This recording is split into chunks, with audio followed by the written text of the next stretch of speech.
Hello. Making a video in Paul's bed with my disco light on. It's really nice.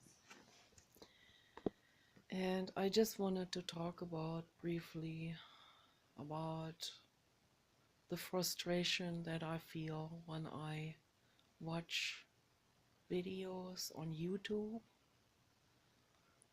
and the loneliness that I feel and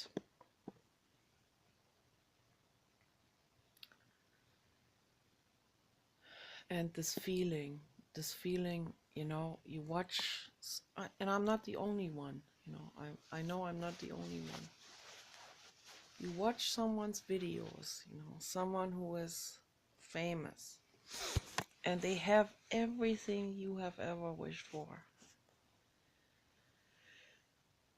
And you are happy for them, you watch them, and it's all good, at least for a couple of minutes before you can't help it, but you have to turn it off because it gets to you, to see someone have everything you ever wished for. And they have friends, they have great company, they have good love partners, they have everything that they can possibly wish for. And everyone cheers them on and says, I love you so much. And you don't get it, and any one of us doesn't get it. And we see how they get everything. They get the love, they get the sex, they get the adoration, they get gifts sent to them, packages over packages, they get wobble monsters sent to them, and cosmetic and clothes, everything that we've always wished for. And we are alone at home. We feel ugly, we feel abandoned, we feel alone. And we see these other people getting all of that we want. All the cosmetic, all the love letters, from fans, and we don't get any of that. That's why I want to send Mirka something. I want to send Mirka something good, because Mirka understands how I feel. And that's why I want Mirka to come visit me and hang out with me, because you're the only one who understands how I feel. I mean, seriously, there's no one else. There's no one else.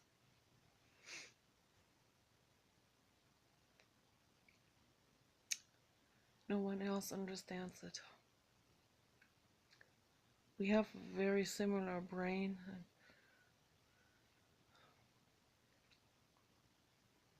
and we can talk all night long about metaphysics and psychology. And there's very few people I can do that with. I mean, really very few people.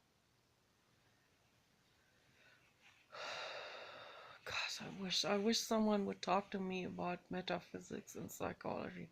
I have been chasing this now for years and years and years, and every time I get a few people, then in the last minute, when I think now we got a group of people together for a hangout conversation or something, then suddenly no one appears, no one shows up. I don't know why that is. I think they're afraid. They are afraid. Is that what it is? You guys are afraid? You are afraid that you might not say intelligent enough things? Is that what it is? Oh, this is so incredibly bad. How can people ever get together if they have to be so afraid of what someone else thinks of them? You know, I wouldn't mind if you do a hangout conversation with me and say the whole time nothing. That wouldn't, it doesn't bother me, you know. I prefer it if you talk more than I do, because then I don't have to talk so much. I don't have to be the entertainer. That happened to me one time. I met a woman in Pahrump, Nevada, in a jacuzzi. Lo and behold, she was from Germany. She didn't even she didn't even notice that I was from Germany too, because she never gave me the chance to say anything until in after 3 hours of her talking, I finally got to say, "Hey, dude, I'm from Germany too." And she was, "What? You're from Germany too?" But she talked the whole time. But you know what? And she talked a whole bunch of blah blah blah blah blah blah blah blah, and some stuff was rather boring. But I mean, I like it when people talk a lot, you know. So it was a lot of personal stuff, and I liked that. So, but you know, whether it is boring or not, what I talk about is boring to some people too. You know, so we should not be afraid that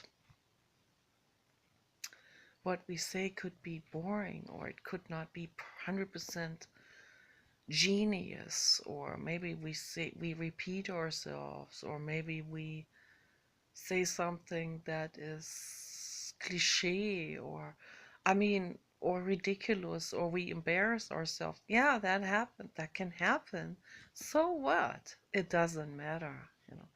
Man, I love you for anything you say and do, and if people say something that is extremely neurotic, or that's politically correct and adapted for peer pressure purposes, then I will say something, you know. But it's not like I'm not gonna be the Medusa then. I'm not gonna start coming out like the gouvernante lady with a stick in her hand or something. No, I'm gonna point it out. If people say something that's super neurotic, I will say, hey, wait a minute, okay? And I will criticize it productively, and we can talk about it. If we could just enter into a meaningful conversation like this, where people just say what's on their minds, you tell your metaphysical stories, it doesn't matter how scary they are. You share your stuff. See, people, they want scary stories, right? They want something scary. And then I will say, okay, here, I give it to you. I'll give you something scary. But then I have the gut feeling that what I'm about to tell you is really going to scare you. Then that's going to scare people so much that they don't even want to talk to me. They don't even want me to know they exist. Because what if I have some magic spells or something? I mean, this is how scared people are. People are extremely scared of everything.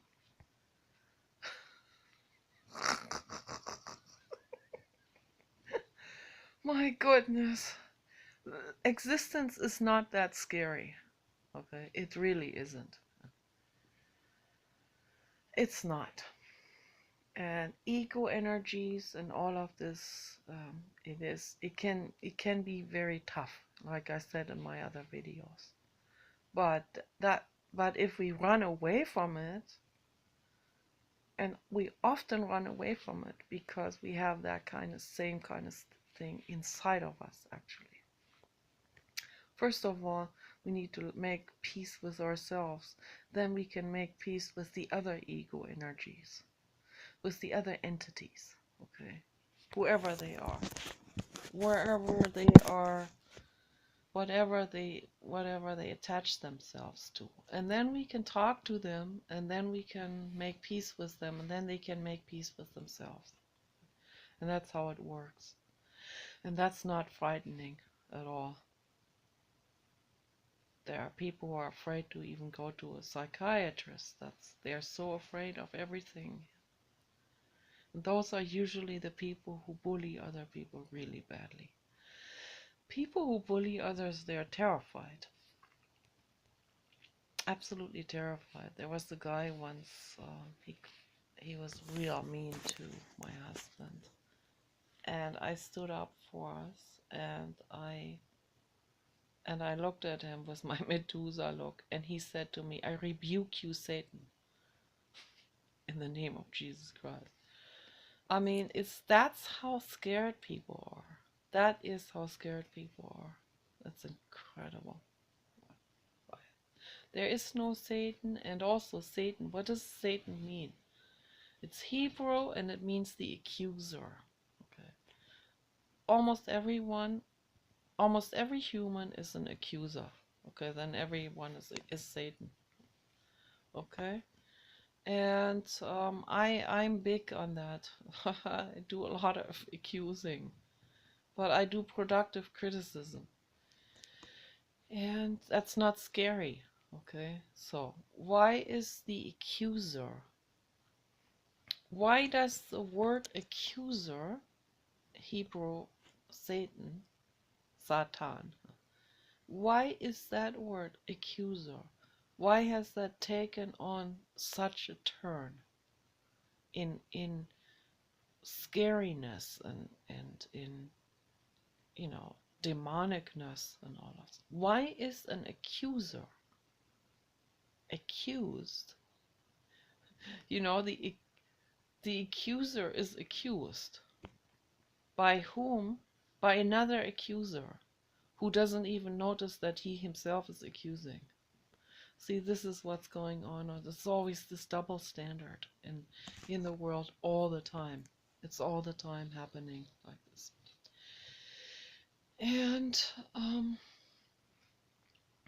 so why is the accuser, why is someone who does productive criticism and criticizes society, why is that person being attributed with demonicness or something? I'll tell you why. Because the ego doesn't want the truth. The ego doesn't want to be criticized. The ego doesn't want to confront itself with facts and things, And being criticized, is always like, it brings up all pain of, not being good enough and all of this. So that's why the accuser has been demonized like this. And that's all it is. There's no demon, there's no Satan, there's no devil. There's just the ego, the human ego. And that human ego needs to finally relax.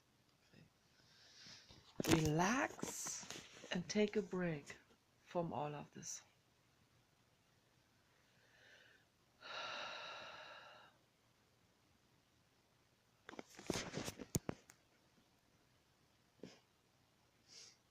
Take a break from all of this madness in the world. The madness is so extreme. I mean, it is. When I go into a chat room and I see how people think and what they believe, the kind of stuff they believe, it is utter, total insanity. That's what that is. There's no other word to use. It's total insanity. When you hear someone say, "In the name of Jesus Christ," reciting the gospel and all of this, Matthew, whatever Matthew said, the insanity of this. This is such utter bullshit, batshit crazy insanity. Why? Why waste your frickin' time with that bullshit? My goodness. When we can do other things like loving and caring and giving a dog water to drink in the desert, saving an animal, rescuing an animal, reading books on how to make the world better, helping, signing petitions for the animals to make life better for them. Okay.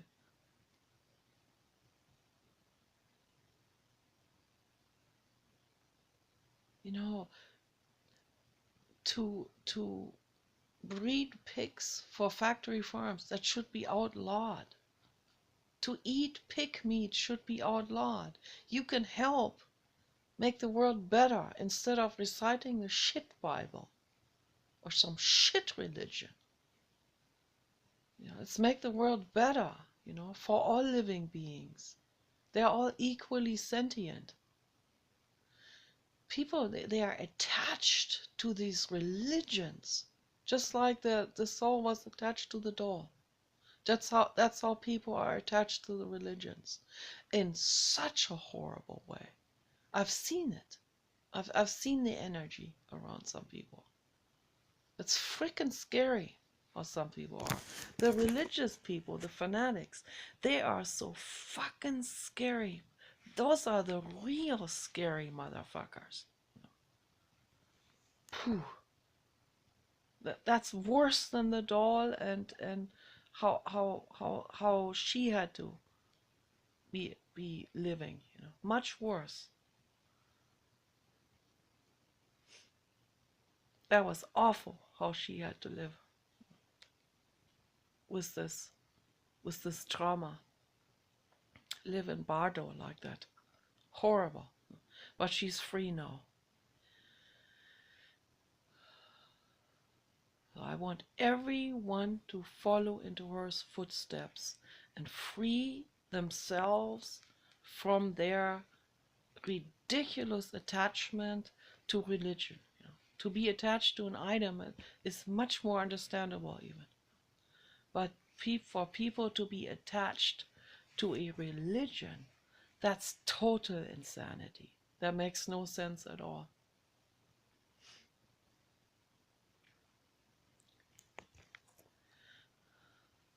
That's hostility. That makes the world horrible. Absolutely horrible. That's why people have such utter speciesist beliefs and stuff. It comes from the Bible, and it comes from the Quran and all of these horrible things. These monstrous beliefs that they have about the world and other animals, other species, and putting themselves on the pedestal and stuff like that.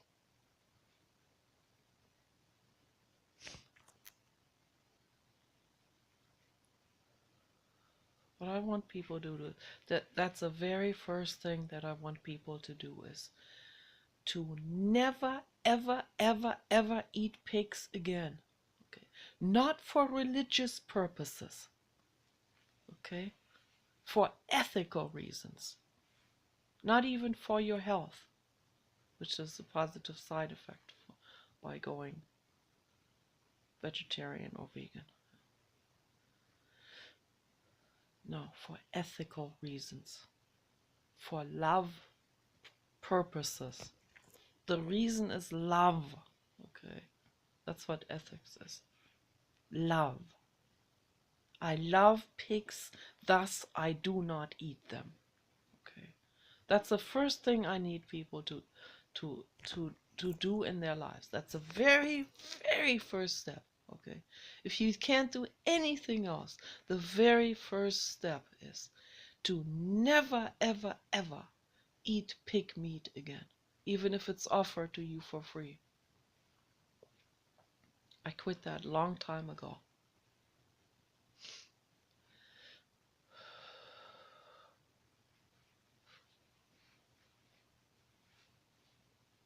Pigs are incredibly loving beings. Okay. We can no longer tolerate that pig factory farming. That has to end. Okay. It has to end. This is absolutely important. Absolutely. It's the first step you have to make your lives better and every lives around you. All lives around you. Make the whole environment around you and every life form and every existence better. Just with that step. So that can reduce global warming, that can reduce the methane gases. You, the consumer, you have the ultimate power. Without you, nobody would be famous. Okay. And that's okay that they're famous, that they have things, but you help them to get there. And without you, okay, without you chipping into that horror cycle, the factory farming industry would have to close it themselves down. And that's what we need to do. Okay. And let all the pigs out on meadows and never breed them anymore. Never put them in cages where they trample on each other, where they scream, where they're being raped. It's horrible what's happening in factory farms. It's worse than the Holocaust, much worse. It's a nightmare, it's hell. So end this now. It ends now. That's the very first step to take. Never eat pig meat again. Say no, thank you, I don't want it. Let them sit on it. Never, ever participate in this again. And don't buy that for your animals either. Don't buy pig ears for your animals.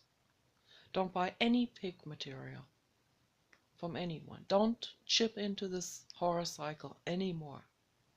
This is very important. That's the very first step to make the world a better place. I'm going to leave it at that. Okay, so you guys take care. Bye.